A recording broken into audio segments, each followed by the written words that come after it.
actrice dans le film Les Dents Pipi et Oli diffusé le 18 juin 2023 sur W9, Louise Bourgoin a toujours adoré le dessin.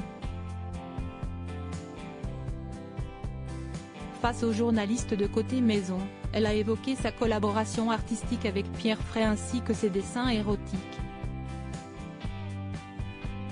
Ancienne Miss Météo de Canal+, Louise Bourgoin avait évoqué sa passion pour le dessin lors d'une interview avec les journalistes du magazine Côté Maison en 2014. Devenue actrice un peu par hasard, elle était initialement passionnée d'art et de dessin. Amatrice de beaux objets et dessinatrice de corps nus, elle a notamment réalisé une collection d'œuvres avec l'éditeur Pierre Fray. La comédienne du film Les Aventures d'Adèle Blanc-Sec a révélé que son appartement était d'ailleurs un véritable cabinet de curiosités. Dans le salon, j'ai des rideaux réalisés avec le tissu en lin La Danse, qui représente des femmes nues sur fond noir. Dans le bureau, j'ai recouvert un fauteuil du tissu en lin Les Amants et posé un tapis baptisé La Ronde, a-t-elle expliqué. Passionnée de meubles anciens, elle poursuit, j'ai grandi à Vannes et, avec mon père, j'ai beaucoup chiné dans les brocantes et vide-greniers du Morbihan.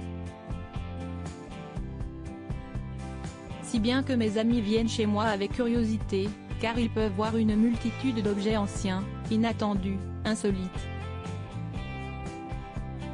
Parmi ses objets préférés, un cabinet 17e italien en ivoire et noyer, mais aussi une assiette de Roger Capron qui date des années 1950, un poignard syrien du 19e ou encore un sucrier de l'artiste Mathurin Méheux, créé en 1925 pour la maison Henriot à Quimper.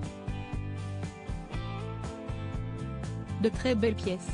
À la question de savoir d'où lui vient l'inspiration pour dessiner des œuvres érotiques ou du nu, elle répond « Je dessine depuis l'âge de 10 ans. J'ai toujours préféré les corps aux paysages. D'ailleurs, j'ai coécrit, avec l'historien de l'art Édouard Vigneault, le livre Orsemi à nu, édition. Place des Victoires, où nous commentons une sélection de tableaux d'hommes et de femmes nus. J'ai trouvé que c'était une expérience formidable parce qu'encore une fois, sa personnalité, sa gentillesse ont fait qu'elle s'est assimilée avec toute l'équipe ici comme si c'était une dessinatrice lambda, avait confié Pierre Fray, totalement fan de l'actrice. Une femme aux multiples talents qui a même été diplômée des Beaux-Arts de Rennes.